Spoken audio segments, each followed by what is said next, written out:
States of America, and to the republic which stands one nation under God, indivisible, with liberty and justice for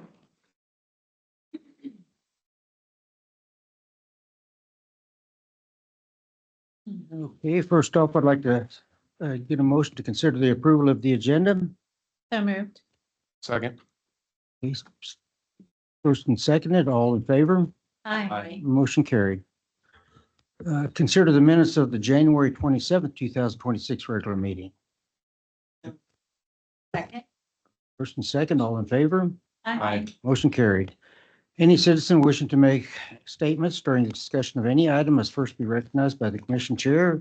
After being recognized, that person should state their name and the name of any organization represented. Statements should be limited to 5 minutes. Please silence all phones and electronic devices. Recording the meeting, is allowed, and the commission requests that anyone using special recording equipment be seated in the back row to avoid creating a distraction during the meeting. Okay, we'll move on to old business, and there is no old business at this time. So moving on to new business. And first of all, we've got the Employee Engagement Committee, and Ms. Castro is going to give us the information. Good morning. Good morning. I am here with you today regarding our fourth quarter nomination. Our fellow employees have nominated Rita Sunderland from the County Attorney's Office, and Colin Reynolds has approved awarding Employee Recognition Award to Rita Sunderland.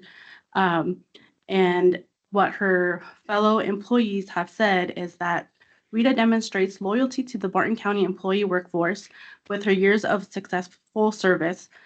She shows initiative by taking on extra tasks, solving problems proactively, and suggesting new ideas, while also being a reliable team player with a strong work ethic and a positive, adaptable attitude, despite being in a very demanding position as an assistant county attorney. So we would like to recognize Rita for fourth quarter for 2025. And she works at the county attorney's office, she said? Yes. Okay. Yes, she does. And she is here with us today.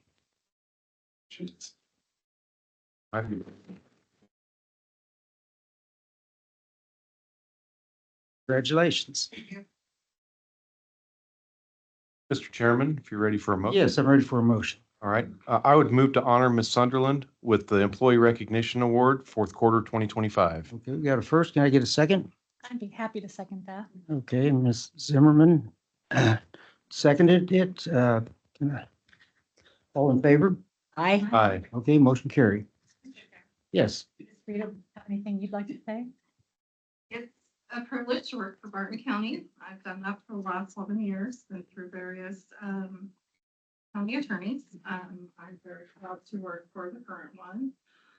He is a strong leader, and I do what I can to support the office. I get to work with some great agencies, law enforcement, social services, DCF, schools. Right now, there's a docket with my name on it upstairs, so you'll have to excuse me if I go back to that and get back to work. But I'm very humbled and very appreciative. Thank you. Very much.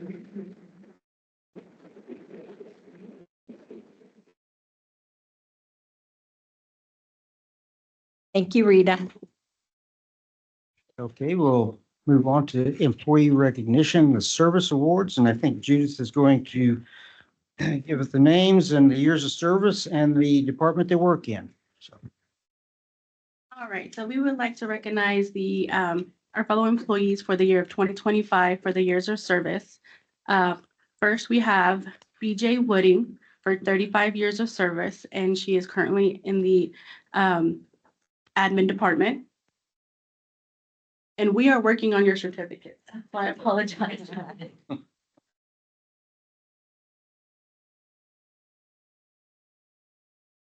We have Beth Schmeiler for 35 years of service in the clerk's office.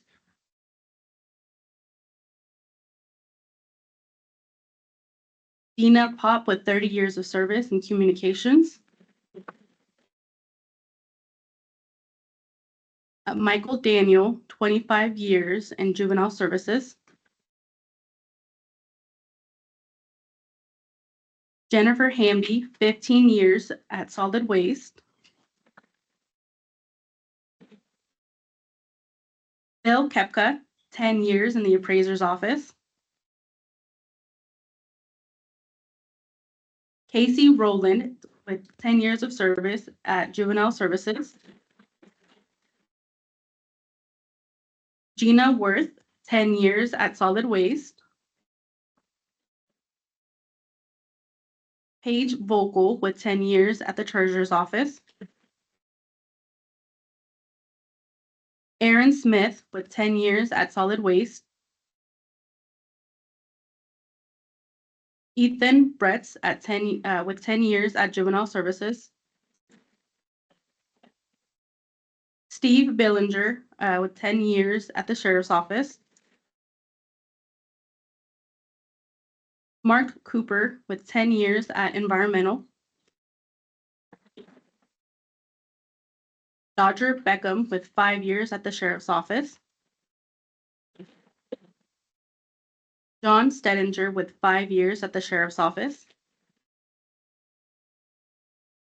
Brianna Martinez with 5 years at the health department. Glenda French with 5 years at Road and Bridge. Porky. One more time. No, last name. Rankin. Sorry, with 5 years at the health department.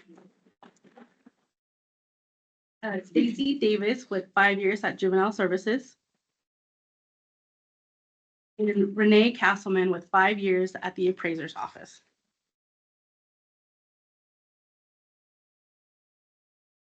So we would like to recognize all these employees for the year 2025 for all their years of service with us.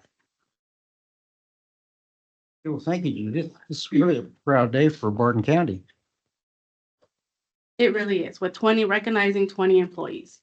It's a good amount, I would say. You bet.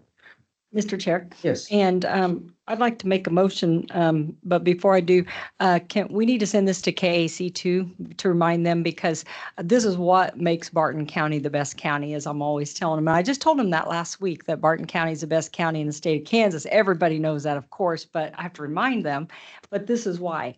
And so, and they'll recognize us too, but we can't thank you guys enough for making Barton County what it is.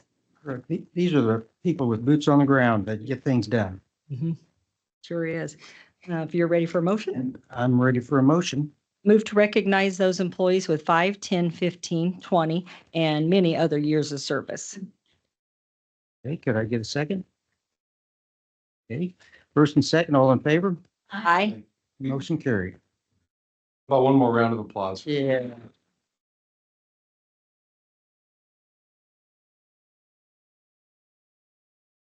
You know, I think that would be a good idea. Probably want to go outside or out in the foyer.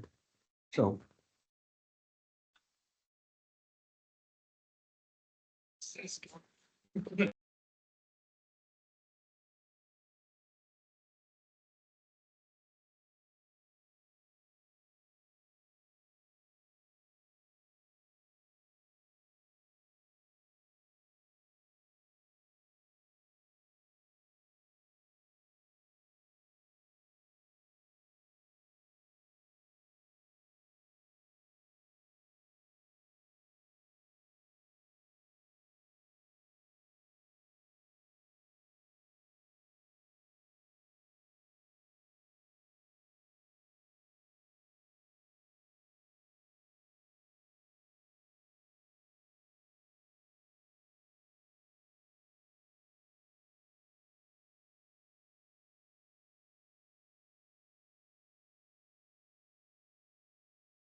Back on? Okay. Okay, we got community recognition, 2026 Western National Roundup. Good morning, commissioners. All right. So during the 2025 Panorama Retreat, which is at Rock Springs last February, the senior team comprised of Kylie Meisler, Odessa Prosser, Ryan Stryker, and Hadley Fleming won the Kansas State Hippology competition, which qualified that team to represent Kansas at the National Western Roundup in Denver, Colorado in January this past month. The team competed against other senior hippology teams from across the country in equine written exams, hippology slides, horse stations, team problems, and horse judgings. And I'm proud to announce this team, your Kansas State hippology team, took 4th place overall. So Heather and I got the privilege of taking them, but we also had other adults that have helped them along their way, and I want to give them a shout out. Deidre Moran was their coach when they first started out, and then Heather and I, Julia Debus, and Samantha Rathbun. So it takes a village, but each of the girls are going to come up and they're going to kind of explain more about what the hippology is and how well they did. So first of all, the hippology is just the overall study of horses, and that's what we did in nationals. So it could cover anything from breeds and origins of the breeds, reproduction, horse anatomy and physiology, just absolutely anything that can relate to horse management and care. Another competition we competed in was the judging.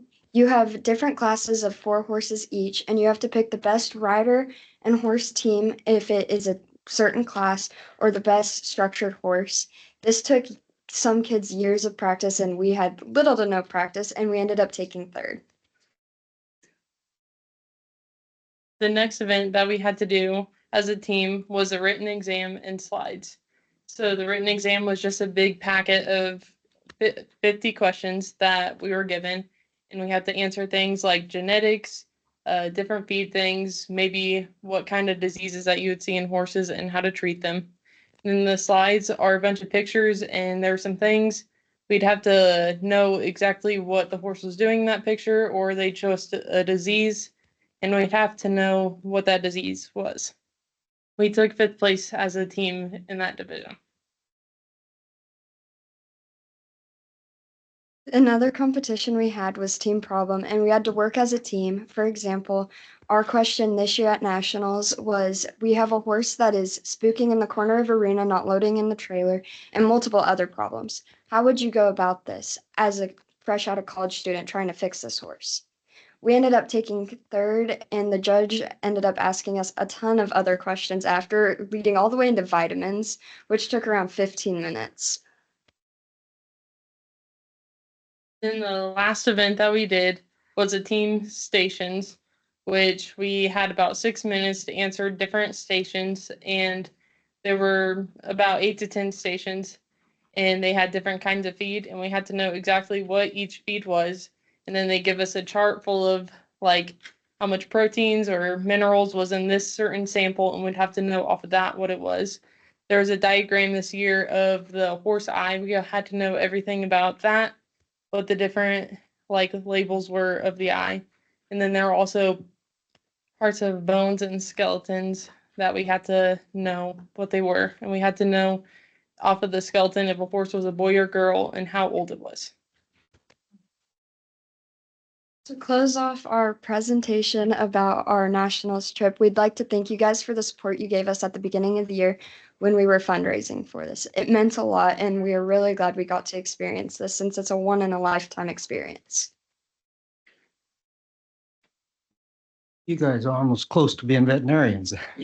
Yeah. A lot of information that I'm sure that you were aware of. And it's always good to see the moms and the coaches. I think they're more proud or just as proud of the kids as the kids are. So congratulations to the parents and coaches also. Not only did we place in the individual items as a team, Ryan Stryker was the 10th place individual hippology written and stations phase.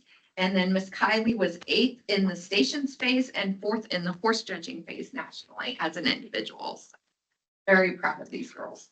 Congratulations and representing Barton County when you do that. So thank you. Yes. I think it's been interesting kind of following you guys and what you do through Wendy and social media and knowing your mom. And it's interesting watching you guys and, knowing how busy your youth is already with school and all the other things you have going on. And then to compete on a national level, that's awesome. Really proud of you guys. Thank you. Sure. I've watched these two girls for a long time at 4-H horse shows and watched them go from little pitties on the back of a horse to where they are today. Very proud of both of you and your whole team. What an amazing accomplishment. Congratulations. Mr. Chair, and I have to echo that. And I'm sitting here looking at Odessa going, how is this possible that she is this old? And I remember her first barrel racing and little bitty, yeah. The legs didn't even come over the side of that horse. Anyway, I'm very proud of both of you girls and your whole team and all that you do for Barton County and representing us and what you do for yourself. It's going to take you a long ways. We're very proud of you and I'm glad that we get to take the time to recognize you today. So, and I'm glad that you had a lot of family come with you and everything. It's very heartwarming for me to see. So, I think that's all. But we're unfortunately going to leave too because they've got to get back to school. do they want to recognize who they brought with them? You guys have introduced. Yeah. This is my dad, Ron Meisler. Hey, Ron. I know John was, I don't know if Tricia did, but you went up against the juniors. You want to try the seniors? Hey, you know what? Ron, I just squeaked out a win and I'm going to stay with that. Okay. While you're ahead. So. And then we have Bob Anderson, which is my mom's dad. And yeah. Hey, Bob. Nice to meet you. Thank you for coming. Thanks for taking the time. Yeah, thank you. Do one more picture. We could do that. We kind of already did, but I think they deserve more recognition. This is our national coach, Wendy Prosser and Heather Meisler, and they got to drive us around Denver, which was kind of entertaining. For that. Yeah. Okay. Yeah, we need to take a picture. Yes. Like a picture we.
Okay. Item D is a commission report from a Kansas Legislative Policy Group meeting overview. And I think we have Commissioner Esfelt will provide details. All right, so we have an interesting couple of days, and there is definitely some things that I wanted to bring back to you guys. And just kind of a rundown of what we did at the KLPG meeting. And we had a group of individuals coming in, and Matt's a rock star because I thought I sent him this last week and he just got it and he's already got it up here. So there's a couple slides when I get to Adam Smith's presentation. But there's a representative first year, Ron Pishney. He's a former commissioner from Finney County, and he started a caucus that meets every morning, and it's for local government.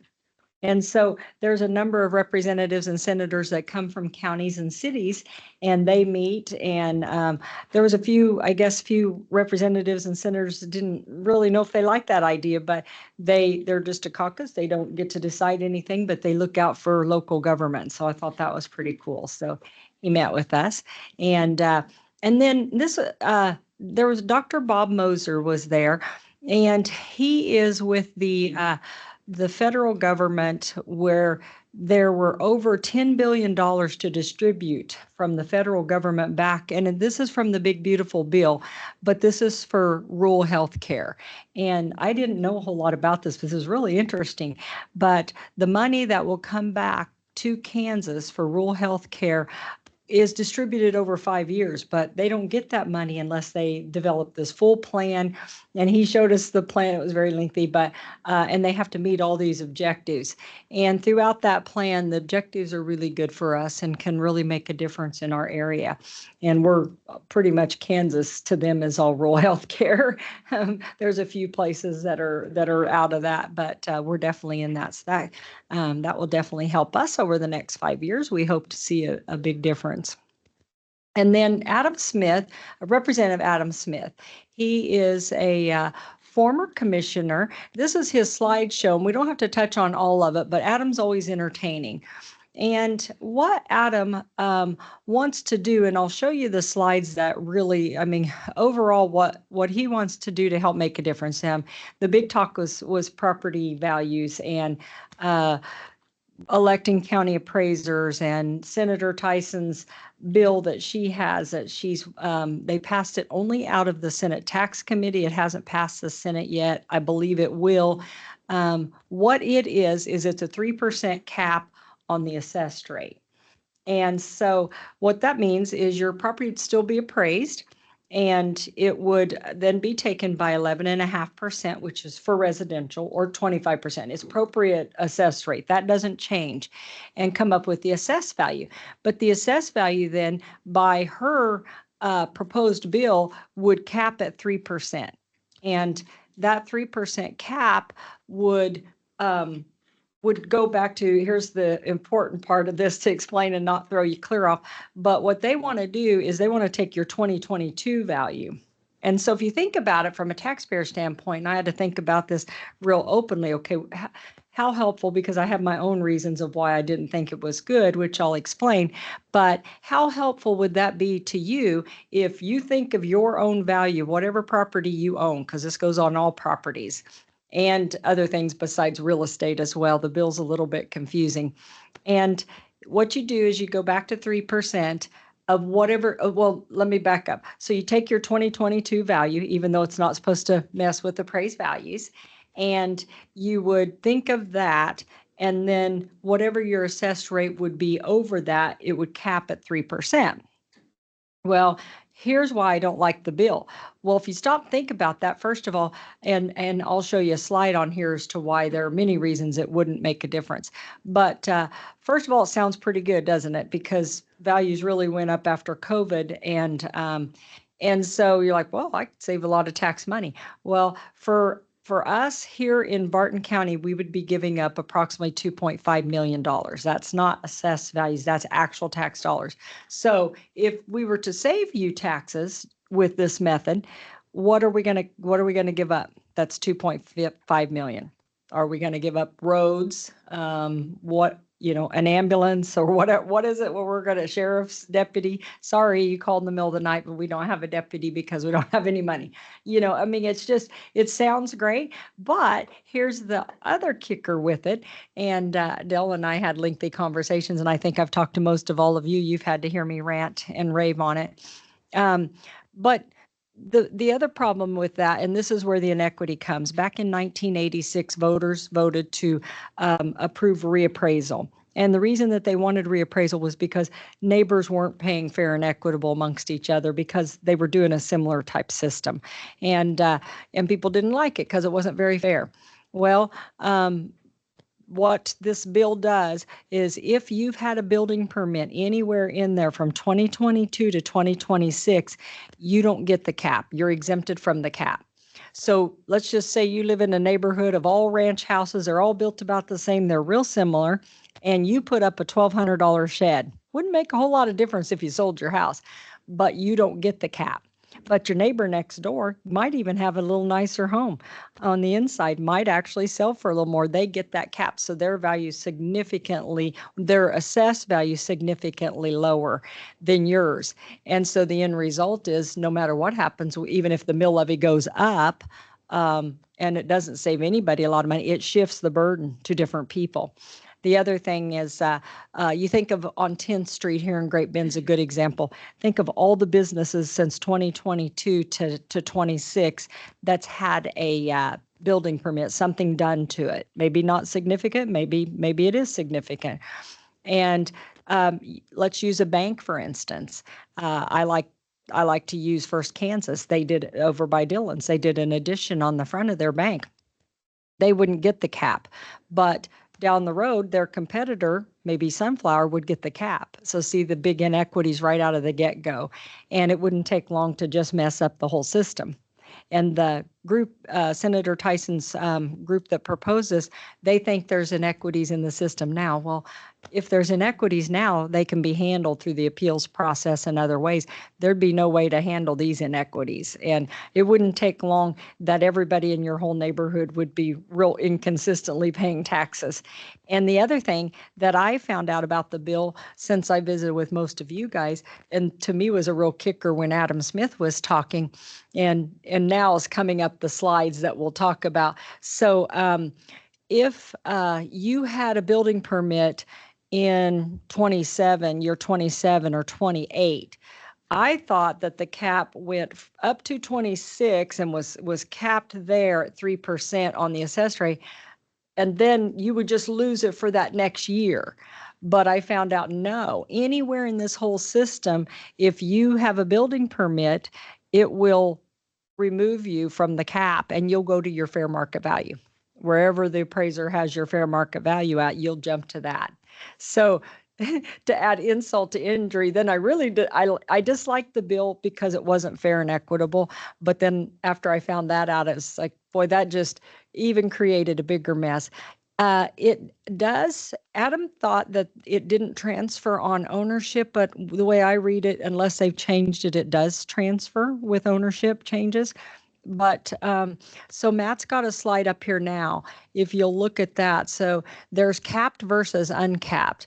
And when you see these numbers, you're still paying the same thing. He used a $100,000 home, capped at 3%. He's showing the mill levy. Well, what he's showing here is the uncapped, but the county still needs X amount of money. So see at the bottom, see your property taxes owed, it's not going to change. Yes. Thing that just jumps out at me right now is that if they start with 2022, we all know that's when the neighborhood revitalization started in Barton County and county.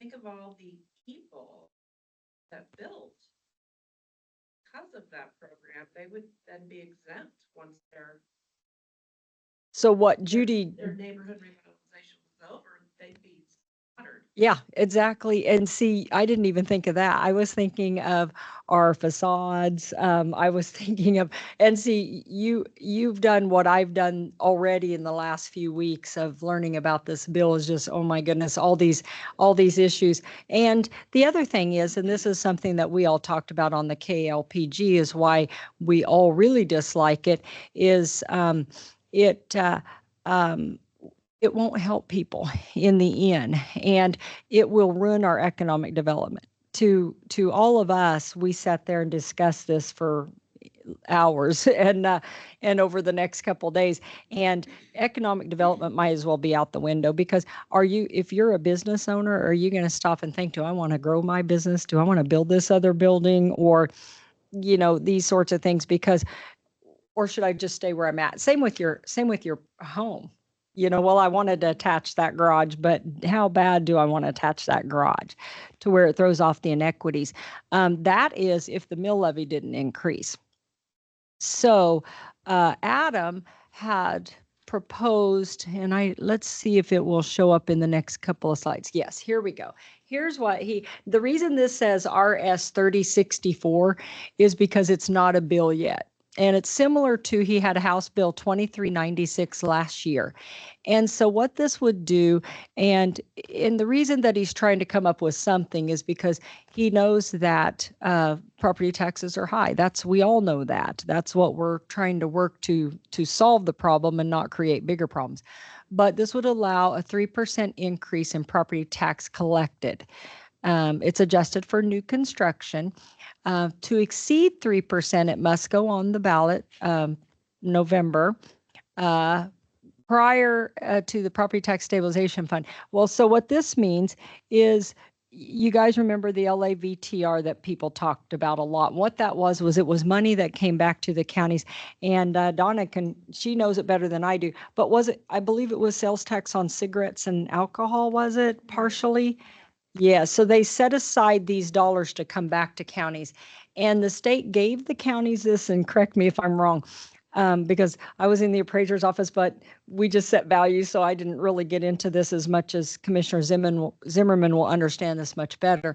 But what they did was they set aside funds to give back to the counties. And they say they're even still collecting these funds and holding them.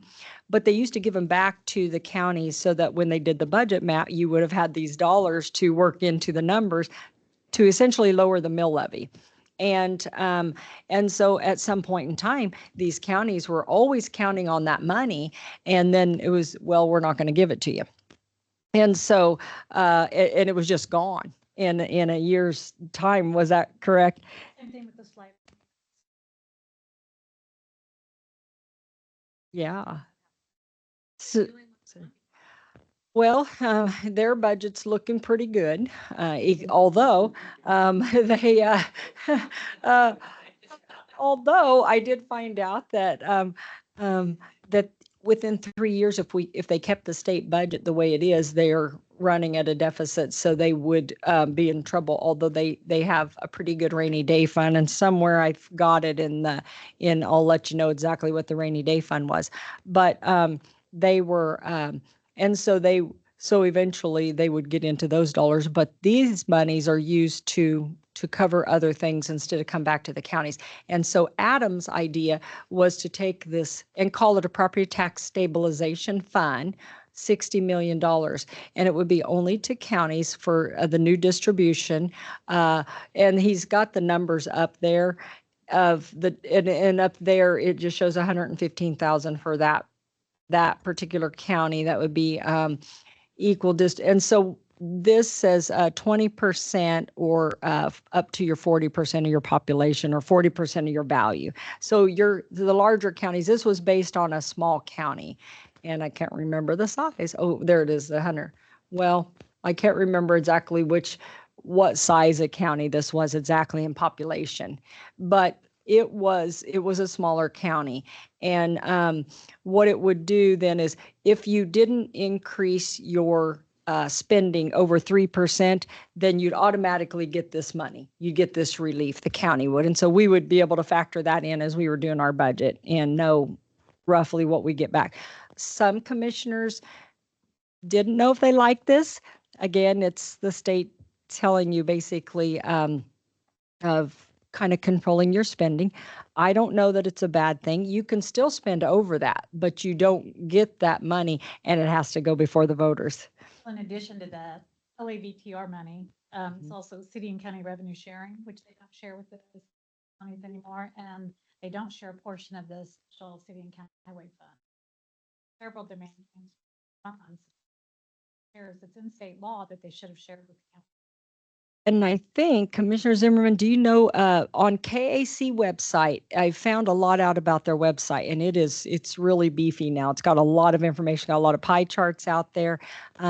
Counties that filled out, and hopefully we did fill out our survey. They sent out some surveys, and they're trying to get the rest of counties to do it because it sees where all the spending's going. And there are 19 unfunded mandates that the state says that we have to pay, and that they're not funded. But as Commissioner Zimmerman said, they used to be, they were funded. And so that's where the shift in, when you point fingers and why are mill levies so high? So appraised value is really not the problem. It's part of the equation to get to your tax bill. The assessed rate, last year, there was some talk on voting to redistribute and change residential from 11.5 to 9, I believe it was. Some shift like that, but I'm not even sure that the assessed rate's the problem. The problem is the high mill levy. And so, and that's happened over time. Well, it's easy to say, well, counties have just been out of control spending. But then when you listen to what Commissioner Zimmerman said, it's kind of hard to do a budget over the years as commissioners have worked to keep spending down, but then all of this funding has just slowly been cut back. And so a lot of talk was on ways to, over the next couple of years in Topeka, there'd be a lot of talk on ways to lower the levy and take a stabilization fund like this and create it and give that money back based on some kind of mathematical formula, whether it's a 3% cap on spending or, as Adam has proposed, or no cap at all, just figure out the monies and start getting them back to the counties. I talked to Representative Brantley.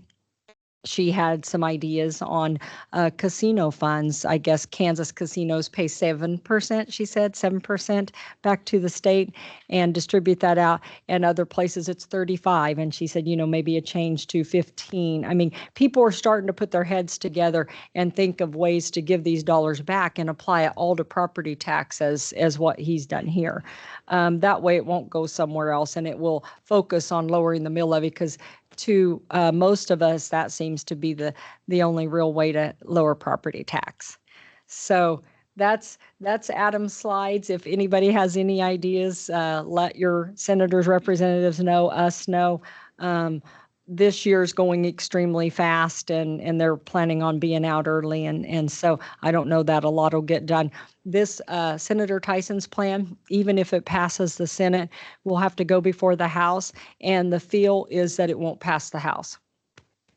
So it won't go anywhere if that's the case. And then I spoke with the senator and some other people, and then they feel like, well, then that will look bad on the House and counties for not wanting that because we don't want property tax relief. But I guarantee you that's not the case. We all want property tax relief. We just don't want it at the risk of making it so unequal to where 10 years down the line, everybody's going, well, we need a reappraisal, where we spent billions and billions of dollars, the state did to, yeah.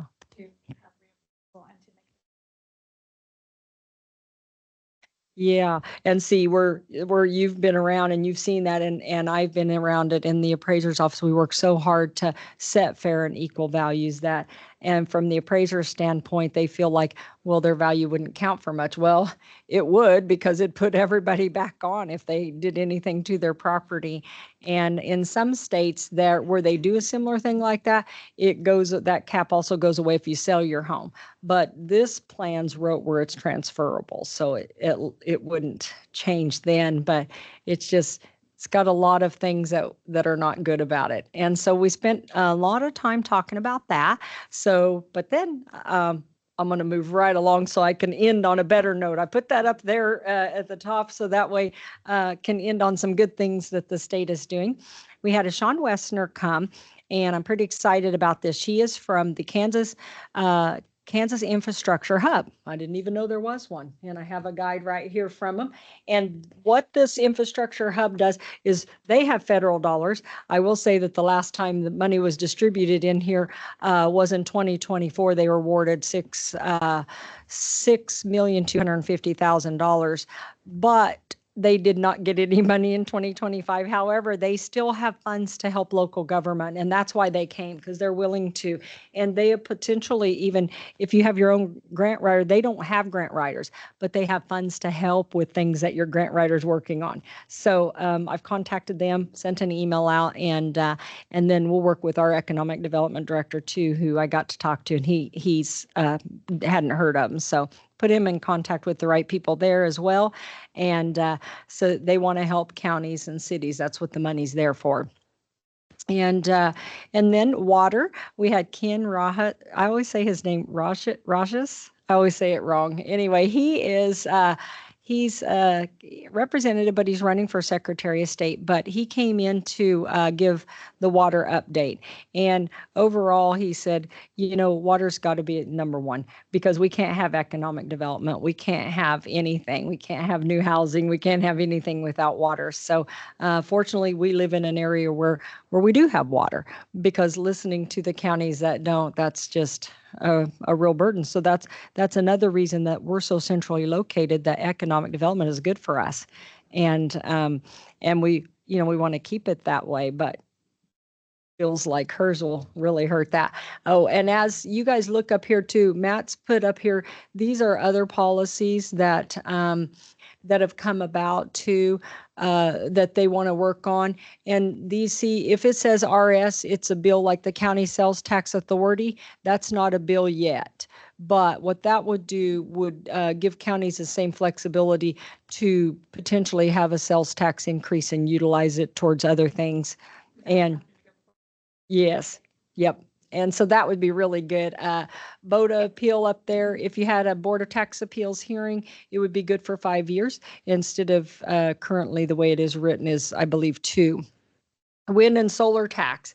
I'm glad that that's up there. So what they're looking at doing on wind and solar is if you have a solar farm or a wind farm, there is a production tax, but there's also a capacity tax.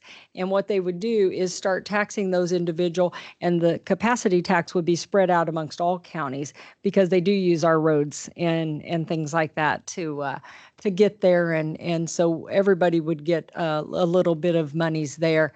I jumped right down to the bills that were not created yet. So I'll go back up at the top. The House Bill 2440 allows county appraisers to grant exemptions on low producing wells. That would be very helpful. It would save the oil producer $400. And they've been so far behind at the state level at getting those out. So it holds up the county as placing them as exempt. So if they qualify, the appraiser's office will be able to do those themselves.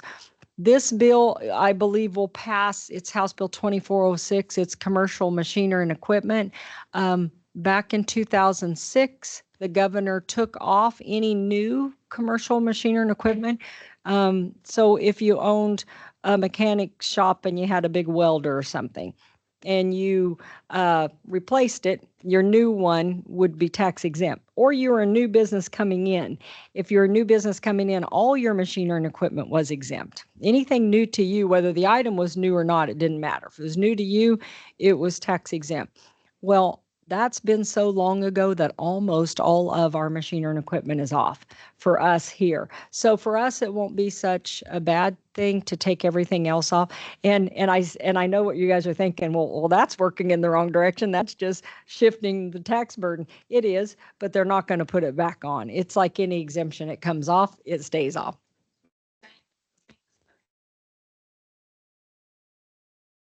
Correct. If your husband has old equipment, it would. Yeah. Yeah. Yep. And that will come off the tax rolls. And the Appraiser Association's not terribly upset by that bill, because right now it's harder to track the things that are still on, and no more than's on is probably somewhat of a burden there. But it affected Sedgwick County the most, because they have some airplane making construction places that had some old equipment, pretty big dollar old equipment still on.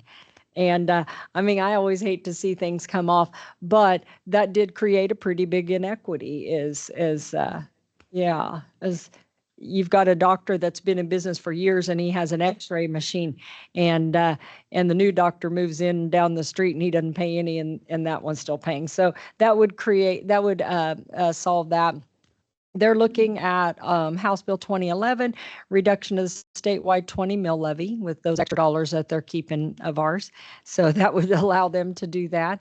And then House Bill 2377's apportionment of the general sales tax. Again, they're focusing on sales tax there. And then they have the local government earnings tax authority. So there's some other things going on at the state house that will be a big help.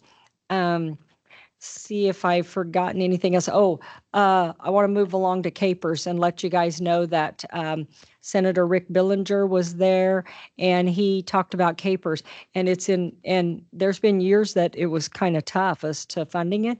It's setting very good. It has 30 billion in the bank.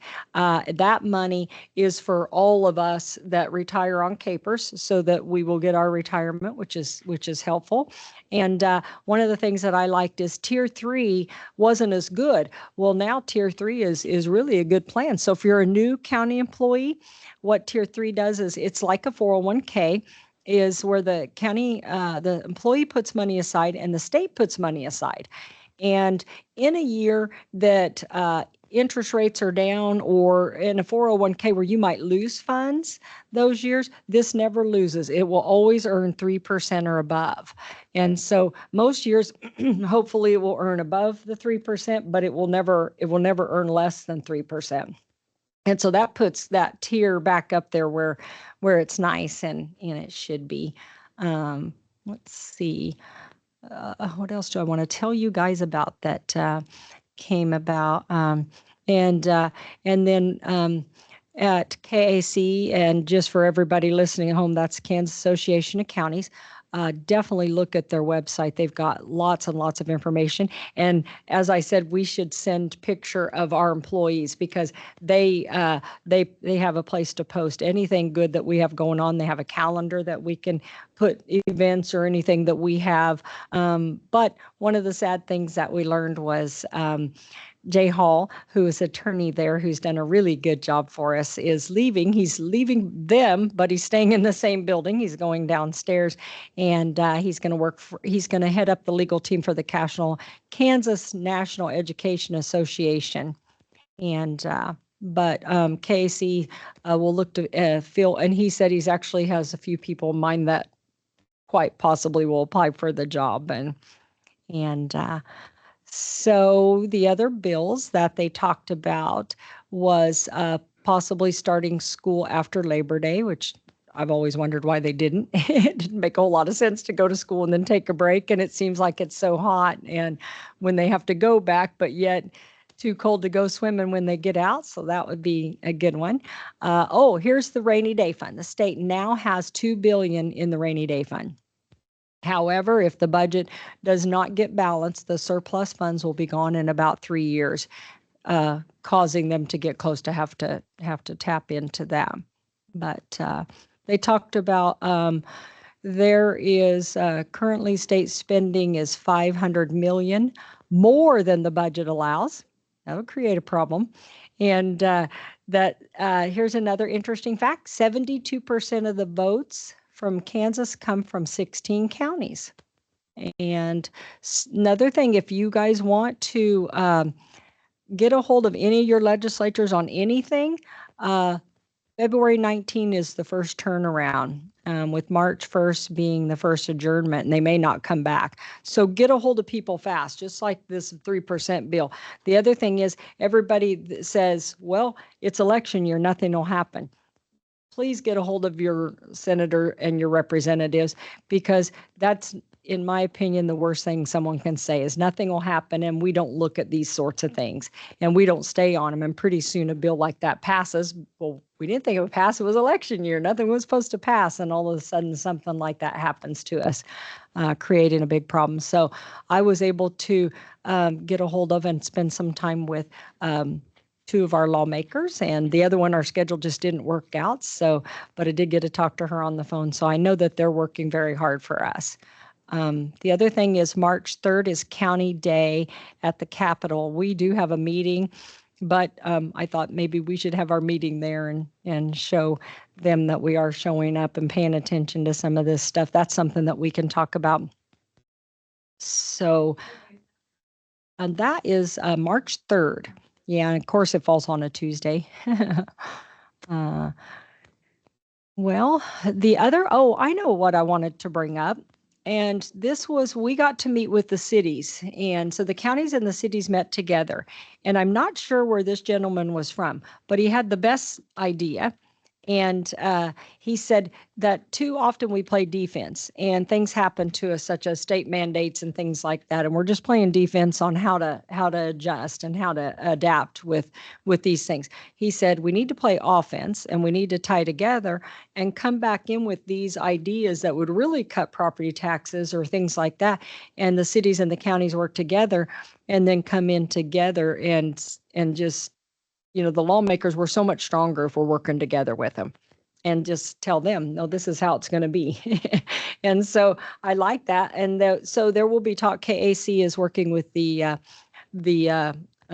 organization that works with the cities and coming up on some ways to do that and some ideas and ways that we can actually work together and come up with some things and come in together. So I thought that was good. We did get, the governor came in and talked a little bit about accomplishments that the state's had in the last few years. And that was good because sometimes we just focus on the bad things. And there has been a lot of good things in Kansas. And I assured them when we got to introduce ourselves that Barton County was the best county in the state of Kansas.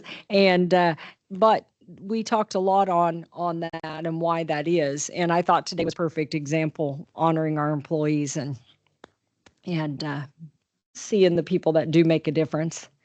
So do you guys have any questions? I know I ran through a lot. It was a busy couple of days. Mr. Chairman, I don't really have any questions, but Commissioner Esfel, I just want to thank you for going and keeping us updated on all that. And I think when the public watches this or hears this or reads the reporting on this, one thing that I always like to say is that a lot of times the state really the people that really understand this well have a tendency to overcomplicate things. And at the end of the day, there's only two ways to cut taxes, and that's to cut from the budget and services or to grow. And in this case, they're looking at a third way. Maybe other people will help us pay our tax bill. But, I don't know. I think that if we just would focus on the simple things, cut from the budget and services and grow, not either or, but do both. And I think that's what we've been trying to do. And if you have any additional budget money, you should be investing it in growth right now. So you can cut it out and that's fine, or you can reinvest it. If you can reinvest it in growth and it works, then there's more people to help cover the bill. Also holding taxing authorities accountable. That's a big thing. I mean, there's 55 different taxing entities in Barton County. I don't know if most people don't probably realize that, but when we send out a tax bill, we're sending out a tax bill that says, Jim Jordan County Treasurer, pay your taxes. Well, he's collecting it for 55 different entities and then redistributing that money back out. So in Barton County, I tell people they find it hard to believe we have lowered our dependency on property taxes by $283,000 over the last 6 years. So we've actually lowered our property taxes and we're reinvesting in things that grow our community, whether it be facades. Great segue into our next item. The housing developments, 3 different housing developments in 3 different cities in Barton County. I think we're doing our part, but it's like at the state level, they want to focus on appraisal. All appraisal does is shift the burden around. If you're not lowering the budgets, all it does is just shift that money around. The sizes of the piece of pie that everybody paid just changes. It doesn't actually lower it. Oh, yeah. And it will definitely, I agree, yeah, stagnate the growth. Yeah. Yeah. It's just a step in the wrong direction. Yep. Yeah, it is.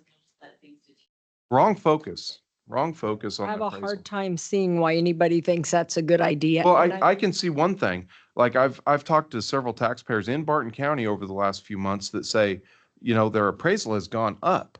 Mhm. Well, everybody's has gone up, but you couple that, your appraisal going up with budgets going up.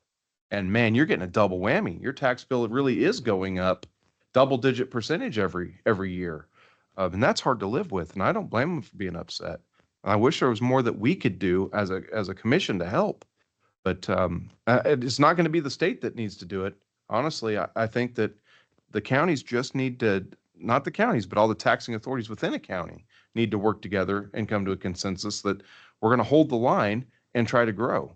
If we can do those two things, then people will start to see reductions in their property tax bill every year. Absolutely. And that's what when I talked to Senator Tyson, I told her, we have a hold on it and we are getting it down, and we have our other taxing entity partners helping us.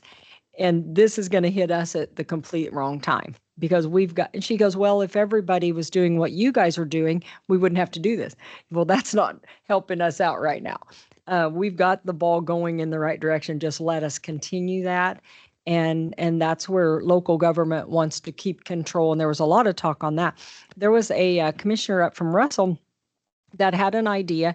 And the more I thought about it, it's not a good idea, but he did make a point. And he talked to everybody there, including Johnson County. And he said, what if none of us send our money there? What if we all band together and we don't send our money to the state until they send us money back? Well, that they've been holding. And I had an idea too. It's like if the state wants to chip in and help us pay for our property taxes in Barton County, for instance, and all 105 counties in Kansas, they need to set a taxing entity cap.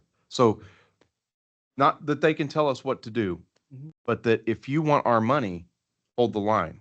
And if you can either opt in or opt out as a county or a taxing entity, that, hey, if you want a share of this LAVTR money or whatever funding they come up with, then you cannot be raising your budget.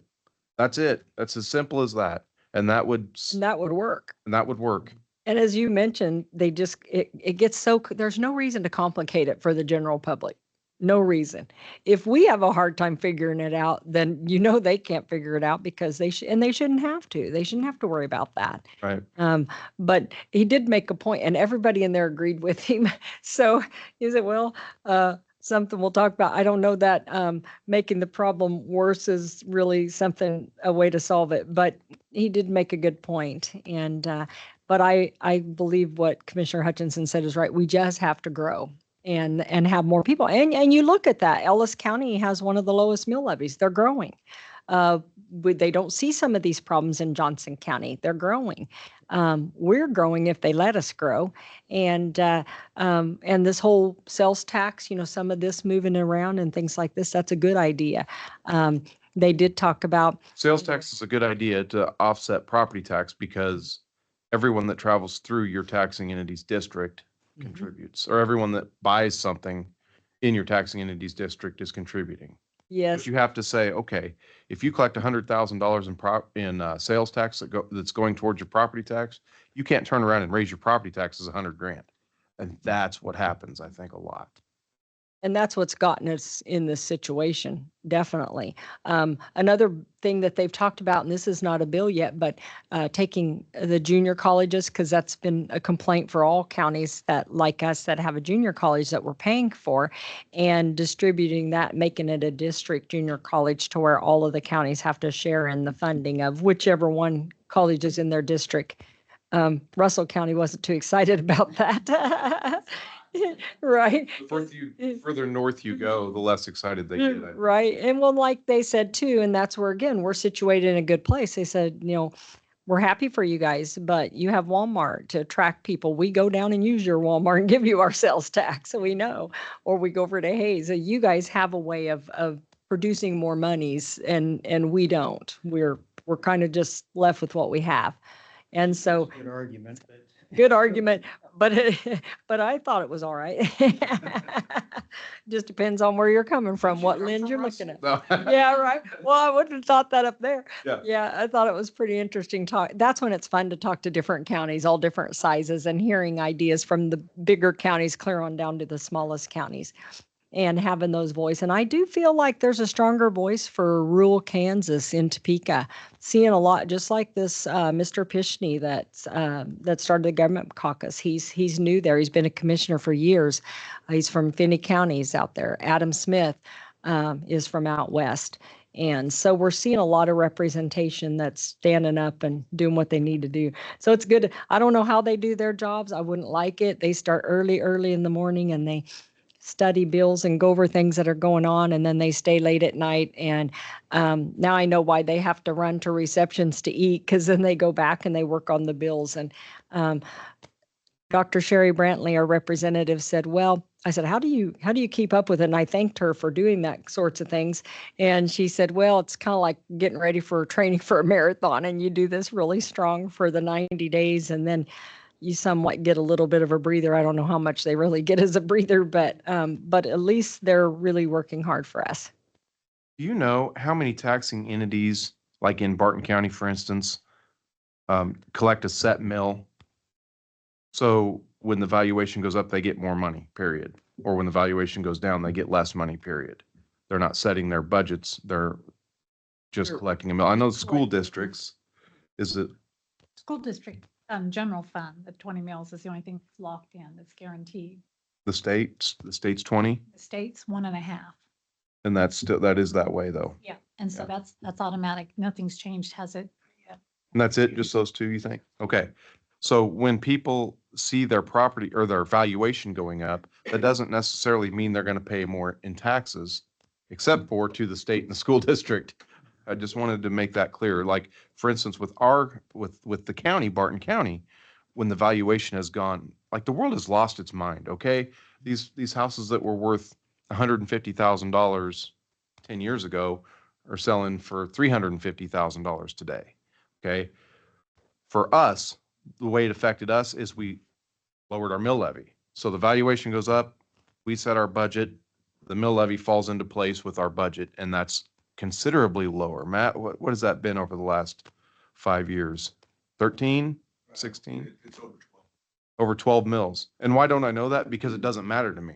You know, we're just offsetting it. So the amount of dollars we collect is what matters, and we've collected less. So I hope that my grand hope is that we could get all the taxing entities in Barton County together and start to work for the same cause. And that cause would be to hold the line, number one, and grow, number two, or grow, number one, and hold the line, number two, however. Yeah. But if we can do those two things, and all 55, now that's counting the state, so 54 taxing entities, if we could all get together and think kind of the same way, we could make a real impact in a short amount of time. Yeah, and I think we're on the right track. I We think could set everybody's the- sharing that with us. We could set the standard for the other counties Mhm. to see this is how it can work.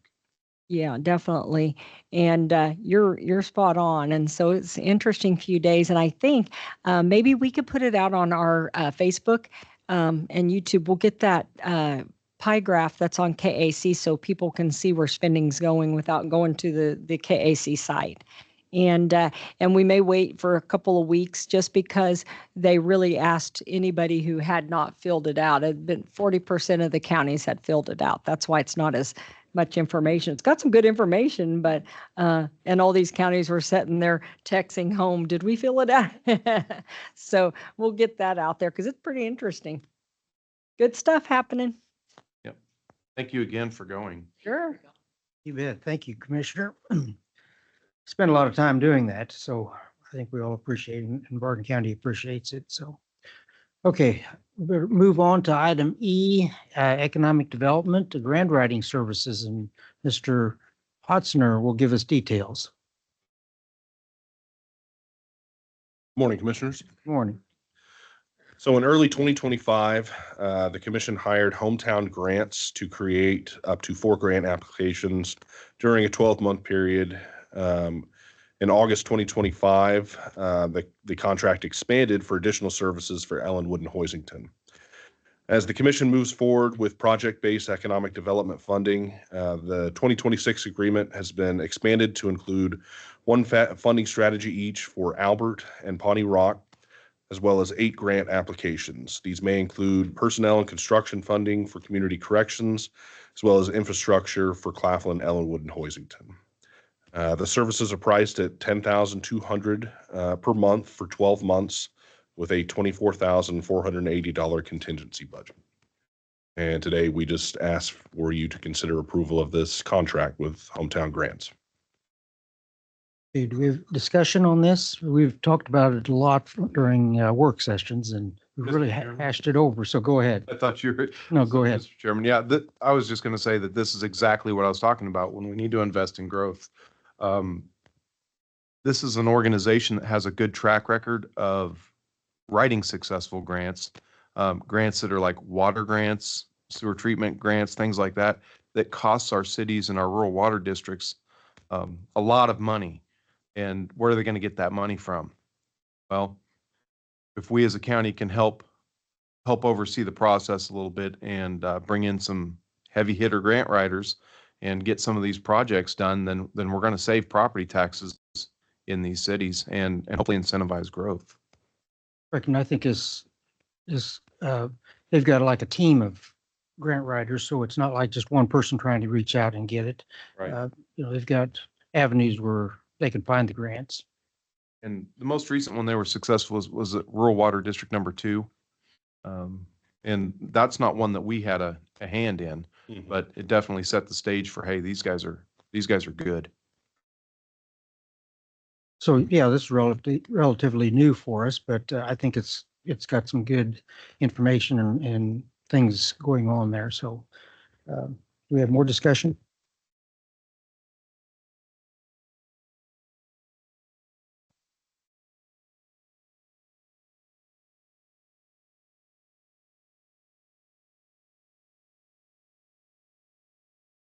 That's that new grant. So I think now with the planning strategies done, the three cities, and then we also did the corrections. And I feel like now we can really parlay that into grant rights because she's done an analysis of this year. Correct. It's a process and we've got the process started. So we need to just keep going with it and see where it goes. One successful grant will more than cover this. Yeah. 2 successful grants, they're rock stars. You know, I mean, it's going to really pay off big if we get a few of these. And it's a huge, we're growing the county by doing this. Right. Right. So more discussion? There isn't. If not, I'm ready for a motion. Sure.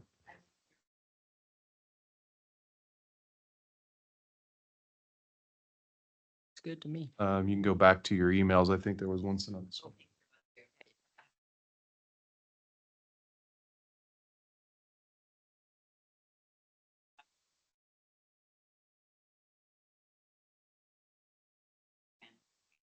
Provide certain grant writing services to for a monthly fee of 10,000 to 12 months. 1,400 cost to be paid from the finance general account 6-6880. I'll second that. Okay, we've got Esfeld seconded. All in favor? Aye. Motion carried. Thank you. Okay, we move on to executive session. Is there any reason for executive session? Okay, seeing no reason. Okay, ending business, the announcements. Following the close of the agenda meeting, the commission will consider the authorization of personnel changes for classified positions. Sign any documentation approved during the agenda meeting or sign any other documentation required for regular county business. Similar actions may take place throughout the day. County officials have been invited to a Great Bend Chamber members only invitation center informational share out hosted by Great Bend Economic Development. The event will be held from 5 p.m. to 7 p.m. Wednesday, February the 4th, 2026 at Dry Lake Brewing, 1305 Main, Great Bend, Kansas, and that's tomorrow. County officials may attend the KASA chocolate auction beginning at 5:30 p.m. Saturday, February the 7th, 2026. The event will be held at the Great Bend Event Center, 3111 10th Street, Great Bend, Kansas. And the appointments for the day.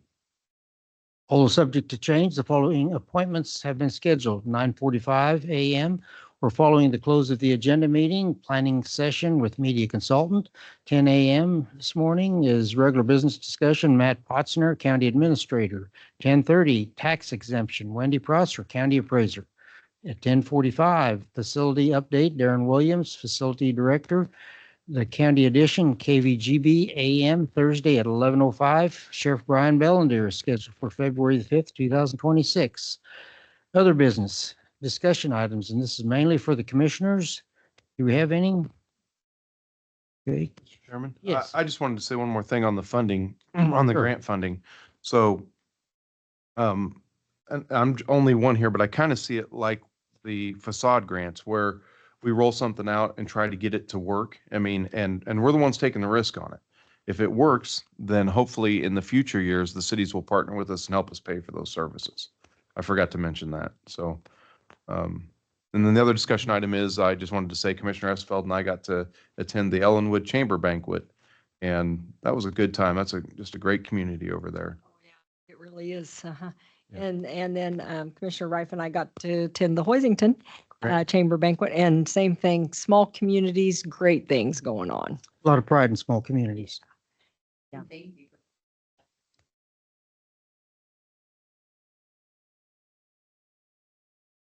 We repped you well over We there, don't did. worry. We didn't let you down. And they all, both small cities thank the county for their help.